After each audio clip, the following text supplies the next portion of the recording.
Hello friends, welcome to asked recipes. இன்றைக்கி நம்ம ரொம்ப சுவையாக உடச்சி ஊற்றின முட்டை குழம்பு தான் எப்படி செய்யறதுன்னு பார்க்க போகிறோம். இது ரொம்பவே டேஸ்ட்டாக இருக்கும். வாங்க எப்படி செய்யறதுன்னு பார்க்கலாம். ஜாரில் 1/2 மூடி தேங்காய் சேர்த்துக்கலாம். இதோடவே 1 ஸ்பூன் சோம்பு சேர்த்துக்கோங்க. 1 ஸ்பூன் கசகசா சேர்த்து கொஞ்சமாக தண்ணி சேர்த்து இந்த மாதிரி அரைச்சிக்கோங்க, பேஸ்ட் மாதிரி.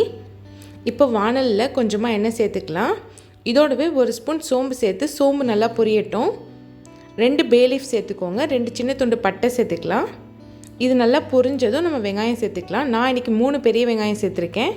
வெங்காயம் நல்லா வதங்கி கலர் சேஞ்ச் ஆகட்டும்.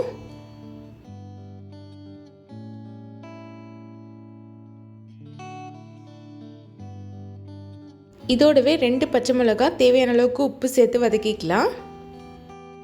முட்டை குழம்பு நிறைய பேர் நிறைய விதமாக வைப்பாங்க. இது என்னோட ஸ்டைல். இந்த ஸ்டைல் ட்ரை பண்ணி பாருங்கள், உங்களுக்கு கண்டிப்பாக ரொம்ப பிடிக்கும்.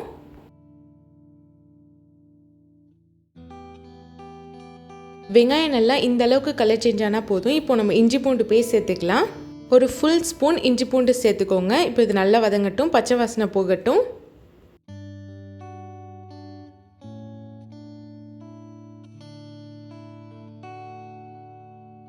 இஞ்சி பூண்டு பச்சை வாசனை நல்லா போனதும் கட் பண்ணி வச்ச 2 தக்காளி சேர்த்துக்கலாம். தக்காளி நல்லா பொடிசாக கட் பண்ணி சேர்த்துக்கோங்க. இப்போ இதையும் நல்லா குழைவாக வதக்கிக்கலாம்.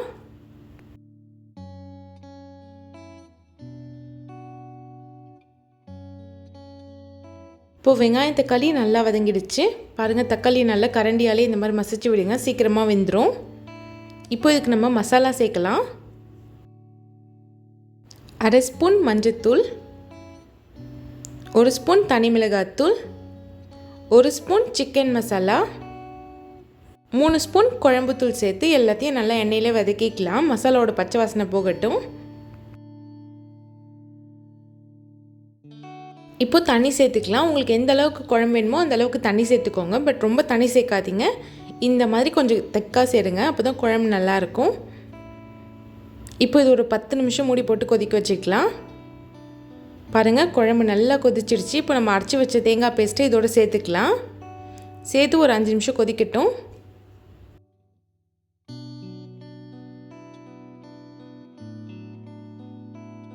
பாருங்கள், நல்லா கொதி வந்துருச்சு. ஒரு வாட்டி மிக்ஸ் பண்ணிக்கலாம்.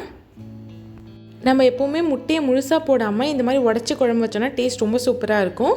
இப்போ நம்ம முட்டை சேர்த்துக்கலாம். கேஸை ஆஃப் பண்ணிவிட்டு முட்டை சேர்க்கலாம். நான் இப்போ ஒவ்வொரு முட்டையாக சேர்த்துக்கிறேன். கொஞ்சம் தள்ளி தள்ளி சேர்த்துக்கோங்க. இப்போது எல்லா முட்டையும் சேர்த்தாச்சு. நம்ம கேஸை சிம்மில் வச்சு வேக வைக்கலாம். முட்டை சேர்க்குறப்போ கேஸை ஆஃப் பண்ணிவிட்டு சேருங்க, அப்போ தான் முட்டை முழுசாக வரும். இப்போ இது ஸ்லோவாக அந்த சைடு திருப்பி போட்டுக்கலாம். திருப்பி போட்டு ஒரு 5 நிமிஷம் வேக வைங்க, அப்போ தான் முட்டை நல்லா வேகும்.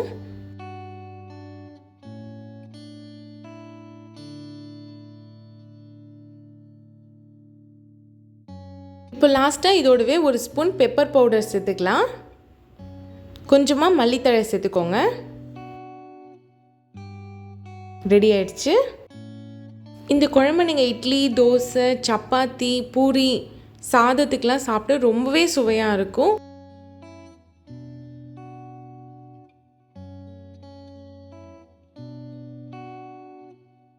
நம்ம சேர்த்த முட்டை எல்லாமே முழுசாக வந்துருச்சு. எதுவுமே கரையவே இல்லை.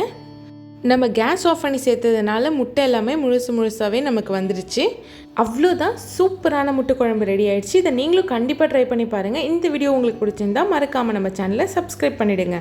தேங்க்ஸ் ஃபார் வாட்சிங்.